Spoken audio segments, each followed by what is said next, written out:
Tout allait bien, tout allait super bien. Sergi Roberto rentre, on encaisse 2 buts. Donc il faut le dire. Je ne dis pas que j'ai des preuves, je ne dis pas que j'en suis convaincu, je n'en sais rien. Mais je vous dis, il y a beaucoup de gens qui pensent cela.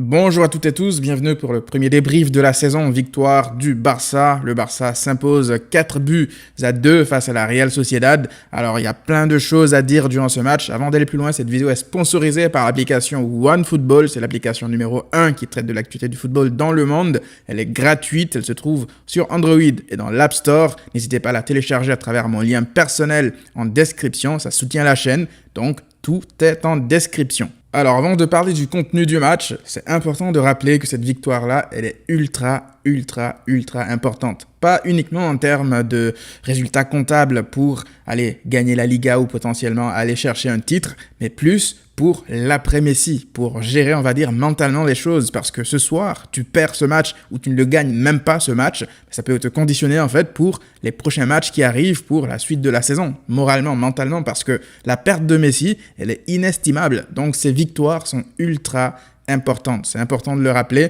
parce que aujourd'hui, des personnes vont peut-être nous dire que oui, la Real Sociedad, jusqu'à la 70e minute, ils n'ont pas beaucoup joué, mais faut le dire, c'est le Barça qui a empêché la Real Sociedad de jouer. Tout n'a pas été parfait durant ce match. On va bien sûr parler des choses négatives un peu plus tard parce qu'il y a eu des choses négatives, mais globalement, cette victoire, elle est très importante pour la suite des choses. Il est important de le dire encore une fois, je le répète. Donc la question que certaines personnes vont se poser, est-ce que c'est le Barça qui a été fort jusqu'à la 70e minute ou bien est-ce que c'est la Real Sociedad qui était faible? Est-ce que c'est la Real Sociedad qui est venue pour ne pas jouer? Moi, je pense que c'est le Barça qui a empêché encore une fois la Real Sociedad de déployer son jeu. On a vu une Real Sociedad qui n'arrivait pas à enchaîner 2 passes. Le pressing, le contre-pressing était exceptionnel. Ils étaient étouffés. Ils n'arrivaient vraiment pas à enchaîner 2 passes. Je le répète, c'est important. On va se répéter, je pense, pas mal de fois durant cette vidéo, mais c'est important de le dire parce que je vois déjà des personnes qui vont venir nous dire « Ouais, mais c'est que la Real Sociedad. La Real Sociedad, elle termine, je vous rappelle, 5e de Liga la saison dernière. Alors, on s'est fait peur vers la fin. Ça entache quelque part, on va dire, la prestation globale. Mais si on prend du recul, ça reste encourageant pour la suite. Même si, là, encore une fois, on voit que le Barça a l'art, quelque part, de se mettre dans les problèmes tout seul. Tu maîtrises ton match, tu mènes 3-0. Je ne comprends pas pourquoi est-ce que tu laisses comme ça des boulevards derrière. Emerson, j'ai pas beaucoup aimé sa rentrée, mais c'est plus l'attitude, on va dire, globale de l'équipe au 3-0, lors du 3-0, que je n'ai pas du tout aimé. On a senti une sorte de relâchement des joueurs et ça peut nous être fatal dans des matchs futurs. Et aussi, je n'ai pas du tout aimé le coaching de Ronald Koeman parce que à 3-2, tu fais sortir ton attaquant, Memphis Depay, tu fais rentrer un défenseur supplémentaire, un défenseur qui t'a coûté limite ta saison, la saison passée. Et quel message, lorsque tu fais ça, quel message tu envoies à tes joueurs, même sur le terrain? C'est un message de peur. Alors oui, je peux tout à fait comprendre que Koeman ait envie de préserver ce résultat coûte que coûte parce que c'est le premier match officiel sans Messi,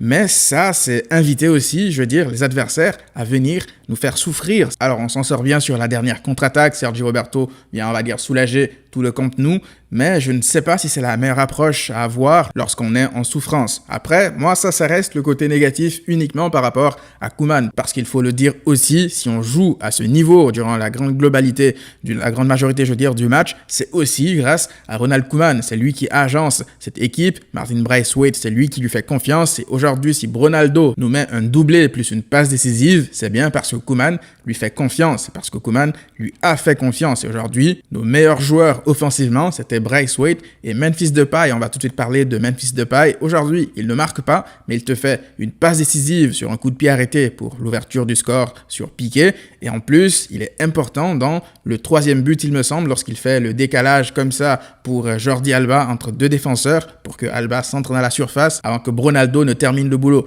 Et là-dessus, je vais parler de Memphis, pas parce que, encore une fois, on parle de stats, mais de l'importance de Memphis dans le jeu. Il a déjà quelque chose qui nous permet en fait d'avoir une certaine confiance parce qu'il a une confiance débordante et contagieuse. Memphis, lorsqu'il a le ballon, il n'a pas peur en fait de tenter des choses. La première action, lorsqu'il reçoit le ballon dos au but, il tente un sombrero et ça, c'est le signe d'un joueur qui n'est pas impressionné. C'est le signe d'un joueur qui vient parce qu'il a confiance en lui. L'action du 2e but de Braithwaite, je pense, résume parfaitement le match de Depay. Il prend 2 défenseurs sur lui, protection de balle impeccable avant de décaler et créer de l'espace pour Jordi Alba, action qui va donc se terminer en but. Donc Memphis Depay, je pense qu'il aura encore une fois un rôle important pour la saison du Barça, donc wait and see. J'aimerais également parler de Eric Garcia parce que beaucoup de personnes, avant qu'il n'arrive au Barça, avant qu'il ne signe, je veux dire, nous le vendaient comme une fraude, comme un énième joueur qu'on surcote parce qu'il vient de la Masia, un énième joueur nul défensivement parce que les fans de City, voilà, étaient fâchés qu'il quitte leur club. Alors, on va pas s'enflammer encore une fois parce qu'aujourd'hui, il fait un bon match, il a fait un bon Euro, il est dans la continuité de ses prestations à l'Euro. Donc moi, je pense qu'il faut arrêter de tout de suite comme ça taper sur les joueurs avant de les voir jouer. On va attendre une confirmation dans la saison.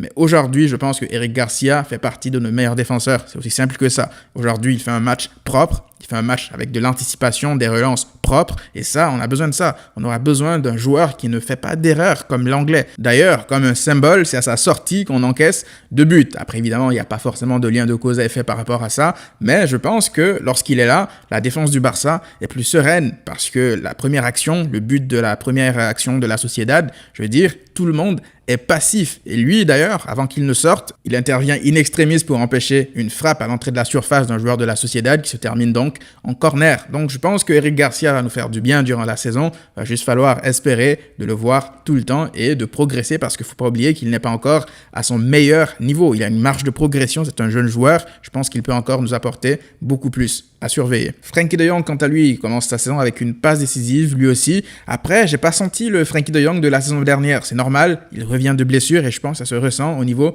du rythme. Je pense qu'il a besoin encore de quelques matchs pour revenir la machine, pour devenir, je veux dire, la machine qu'il était la saison dernière, des percées, des appels dans la surface, etc.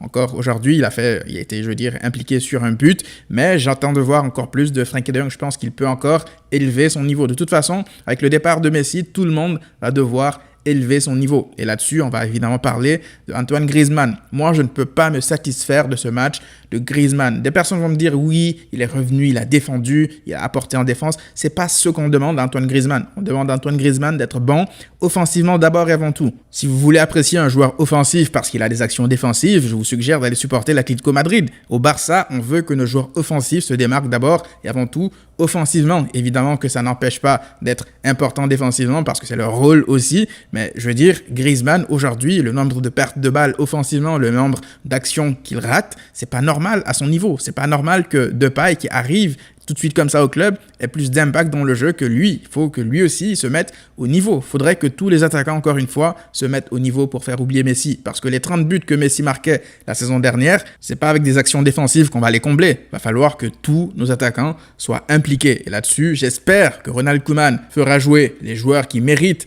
de jouer. Si un Demir est meilleur sur le terrain, il va falloir que Demir joue. Si Ansu Fati revient et qu'il est meilleur, il va falloir qu'il joue. C'est la 3e saison de Griezmann au Barça. Je peux comprendre que des gens puissent nous dire, oui, mais il faut attendre, c'est le début de saison. Mais c'est sa 3e saison. C'est sa 3e saison. On nous a dit, il a le même profil que Messi, donc ça ne pourrait pas trop marcher. Messi n'est plus là. Il est temps de prendre ses responsabilités, monsieur Antoine Griezmann. Donc, on va surveiller tout ce qui va se passer dans les prochaines semaines. Il y a un match encore compliqué qui arrive lors de la prochaine journée de Liga. Ça sera un déplacement à Bilbao. Ça va être très dur, mais j'ai confiance en cette équipe. Une équipe est en train de naître. Il va falloir se baser sur ce qu'on a fait lors des 70 premières minutes et éviter d'offrir des buts cadeaux aux adversaires parce que même si on marque des buts, si on en encaisse 2, 3 derrière, ça va être compliqué la saison. Moi, j'ai confiance en cette équipe. Je pense qu'il y a le potentiel pour faire une bonne saison. En attendant, on se retrouve dans quelques jours pour une nouvelle vidéo. D'ici là, prenez tous soin de vous et à très vite.